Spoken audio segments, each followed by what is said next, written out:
ప్రపంచవ్యాప్తంగా right wing రాజకీయాలు విపరీతంగా పెరుగుతున్నాయి. దాంతో పాటు ఒక థియరీ బాగా ప్రమోట్ అవుతుంది. అదే గ్రేట్ రీప్లేస్‌మెంట్ థియరీ.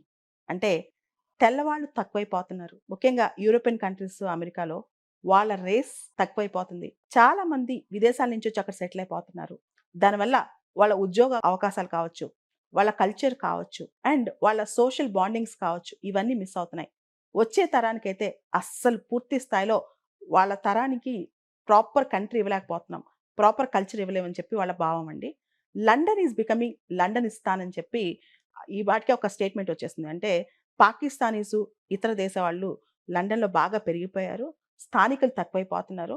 దానివల్ల వాళ్ళ కల్చర్ తగ్గుతుందని. మీరు గనక గమనిస్తే 2016లో బ్రెగ్జిట్‌కి అంటే బ్రిటన్ యూరోపియన్ యూనియన్ నుంచి బయటికి రావడానికి ఫేవర్‌గా ఓట్ రావటానికి కూడా ఒక కారణం విపరీతమైన ఇమ్మిగ్రేషన్స్ యూకేలోకి రావటమే అన్నమాట.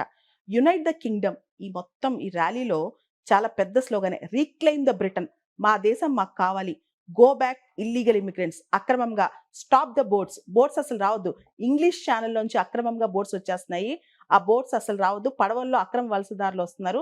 వాళ్ళందరిని ఆపాలి అంటూ పెద్ద పెద్ద స్థాయిలో నిరసనలు జరిగాయండి. ముఖ్యంగా టామీ రాబిన్సన్ ఆధ్వర్యంలో ఆయన లండన్‌లో ఒక రైట్ వింగ్ యాక్టివిస్ట్ అండి. ఆయన ఆధ్వర్యంలో ఈ నిరసనలు జరిగాయి. వీటన్నిటికి ఎలాన్ మస్క్ లాంటి వాళ్ళు కూడా సపోర్ట్ ఇస్తున్నారు. వర్చువల్‌గా ఆయన కూడా పాల్గొని దీనికి సపోర్ట్ ఇచ్చారనమాట. మన కల్చర్‌ని మనం కాపాడుకోవాలని చెప్పి. అమెరికాలో కూడా మేక్ అమెరికా గ్రేట్ అగైన్ అనే స్లోగన్‌తో అసలు అమెరికా ఈజ్ ఫర్ అమెరికన్స్. అమెరికాలో రావడానికి అందరికీ హక్కు కాదు. అమెరికాలో ఉండాలన్నా, అమెరికాలో పర్మనెంట్ రెసిడెన్స్ తీసుకోవాలన్నా, అమెరికాలో పౌరసత్వం రావాలన్నా అదొక ప్రివిలెజ్. అది మీ హక్కు కాదు. మేమిచ్చే ఒక ప్రివిలెజ్. అండ్ ఈ మధ్య అమెరికాలో కూడా గోల్డ్ వీసా అని చెప్పి వీసాస్ కూడా డబ్బులున్నోళ్ళకే వీసాస్ ఇవ్వటం మొదలెట్టారండి. ఇట్లాంటి స్టాండర్డ్స్ అన్ని బాగా తేడా వచ్చేసాయన్నమాట. ఆస్ట్రేలియాలో కూడా అతిపెద్ద మార్పు జరిగింది. ముఖ్యంగా వీళ్ళందరికీ ఒక ఫోబియా పట్టుకుంది. ఇస్లామోఫోబియా. ఎక్కువగా ముస్లిమ్స్ వచ్చేస్తున్నారు. ముస్లిం ఇమ్మిగ్రెంట్స్ వస్తున్నారు. అంతే కాదు పాకిస్తాన్, బంగ్లాదేశ్, భారత్ ఇలాంటి చోట్ల నుంచి కూడా విపరీతంగా వస్తున్నారు కాబట్టి మా కల్చర్ మిస్ అయిపోతుందని. ముఖ్యంగా మీరు యూరోప్ దేశాల్లో చూస్తే రైట్ వింగ్ పార్టీస్‌ది పెద్ద చేయి అయిపోయిందనమాట.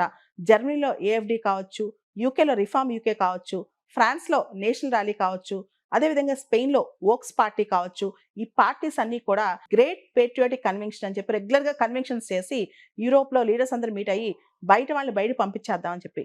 అంటే వాళ్ళ దానిలో కూడా అంటే వాళ్ళ ఆలోచనలో కూడా తప్పు లేదండి. ఎందుకంటే వాళ్ళ కల్చర్‌ని కాపాడుకోవడానికి, వాళ్ళ ఉద్యోగాలు కాపాడుకోవడానికి ఒక వింగ్ అంటూ అక్కడ బయలుదేరిందనమాట. నియో నాజిజం అనే ట్రెండ్ కూడా అక్కడ బాగా పెరిగిపోతుందండి. అండ్ వాళ్ళ బాధ ఏంటంటే అక్కడ జాబ్స్ పోతున్నాయి. వాళ్ళ వెల్‌ఫేర్ స్కీమ్స్ వాళ్ళకి అందట్లేదు. వాళ్ళ కల్చర్ మిస్ అయిపోతుంది. దాంతో పాటు సెక్యూరిటీ ప్రాబ్లమ్స్ విపరీతంగా సెక్యూరిటీ ప్రాబ్లమ్స్ వచ్చాయండి. ముఖ్యంగా కొంతమంది ఇల్లీగల్ ఇమిగ్రెంట్స్ మీరు చూస్తే గనక అమెరికాలో ఒక తెలుగు వ్యక్తిని పాపం చంద్రమౌళి అనే ఆయన్ని ఈ క్యూబన్ ఇల్లీగల్ ఇమిగ్రెంట్ తల నరికేసి చంపేసాడండి. సో, వెంటనే డొనాల్డ్ ట్రంప్ రెస్పాండ్ అయ్యాడు.